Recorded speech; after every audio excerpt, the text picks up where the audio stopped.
Good morning. Hello, my sweet ones. How are you? Okay, we're still studying about Gideon.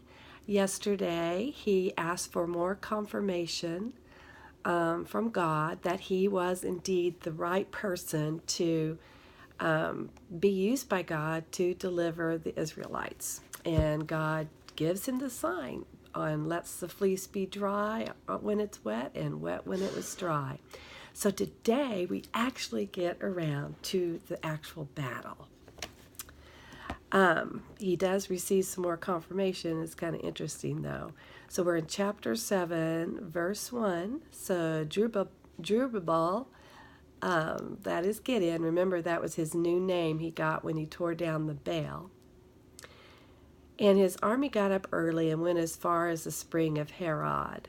The armies of Midian were camped north of them in the valley near the hill of Moreh. The Lord said to Gideon, "You have too many warriors with you." Now that's kind of a funny thing to say, because you think when you're going into battle, you want to have the advantage. You want to have the greatest number of warriors you can get, don't you? That's how we usually think as in the natural. But when God is on our side, we are already way, way over the top, have the advantage over any enemy, don't we? And why do you think the Lord said that he had too many warriors? Think about that for a second. The answer is in verse 2. If I let all of you fight the Midianites, the Israelites will boast to me that they saved themselves by their own strength. God wants us to give him credit and to realize that he's our strength. Therefore, tell the people, whoever is timid or afraid may leave this mountain and go home. So 22,000 of them went home, leaving only 10,000 who were willing to fight. So there were 32,000 warriors. And God said, the ones that were scared, go home. So 32,000 minus 22,000 is 10,000 warriors left.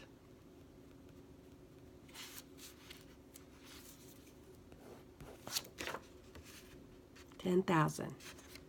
Okay? So, you think that works? All right, let's look at verse 4. But the Lord told Gideon, "There are still too many. Bring them down to the spring, and I will test them to determine who will go with you and who will not." So when Gideon took his warriors down to the water, the Lord told him, "Divide the men into 2 groups. In one group, put all those who cup water in their hands and lap it up with their tongues, like that, like dogs. And then in the other group, put all those who kneel down and drink with their mouths right out of the stream." So, look at verse 6.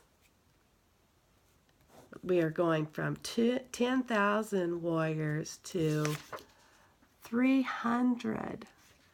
Only 300 of the men drank from their hands.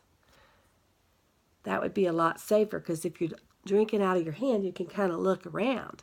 If you bend all the way down, you're going to kind of be at risk, to the enemy.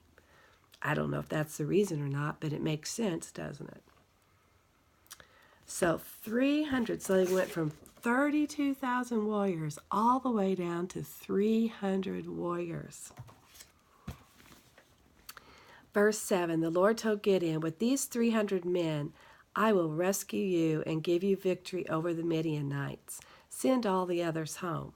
So Gideon collected the provisions and ram's horns of the other warriors and sent them home, but he kept the 300 men with him. The Midianite camp was in the valley just below Gideon, and that night the Lord said, "Get up, go down to the Midianite camp, for I've given you victory over them. But if you are afraid to attack, go down to the camp with your servant Purah and listen to what the Midianites are saying, and you will be greatly encouraged. Then you will be eager to attack."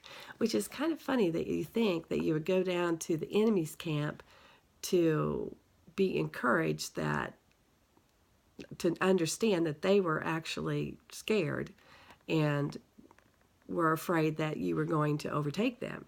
It's just kind of interesting how the Lord did that. But Gideon believed the Lord, and he took Pur, and he went down there to the edge of the camp, and they crept in, and they were listening to a man that was telling his companion about a dream, and that's in verse 13. And the man said, I had this dream, and in my dream, a loaf of barley bread came tumbling down into the Midianite camp, and it hit a tent, turned it over, and knocked it flat. Now, isn't that funny? That's how dreams are. Sometimes dreams, you think they don't make sense, but they have symbolic meaning, and God can help you to understand them. Listen what it meant. In verse 14, his companion answered, your dream can mean only one thing. God has given Gideon, son of Joash, the Israelite, victory over Midian and all its allies. When Gideon heard the dream and its interpretation, he bowed in worship before the Lord, because he realized that even his enemies knew that God had called him to defeat them. Then he returned to the Israelite camp and shouted, get up, for the Lord has given you victory over the Midianite hordes. And he divided the 300 men into 3 groups, and he gave each man a sword and a gun. No, he gave each man a ram's horn to blow and a clay jar with a torch in it. Then he said to them, keep your eyes on me. When I come to the edge of the camp, just do as I do, and as soon as I and those with me blow the ram's horn, blows your horns too, all around the entire camp, and shout, for the Lord and for Gideon. It was just after midnight, after the changing of the guard, when Gideon and the 100 men with him reached the edge of the Midianite camp. Suddenly they blew the ram's horns, broke the clay jars. Then all 3 groups blew their horns and broke their jars, and they held the blazing torches in their left hand and their horns in their right hand, and they all shouted, a sword for the Lord and for Gideon. And each man stood at his position around the camp and watched as all the Midianites rushed around in a panic, shouting as they ran to escape.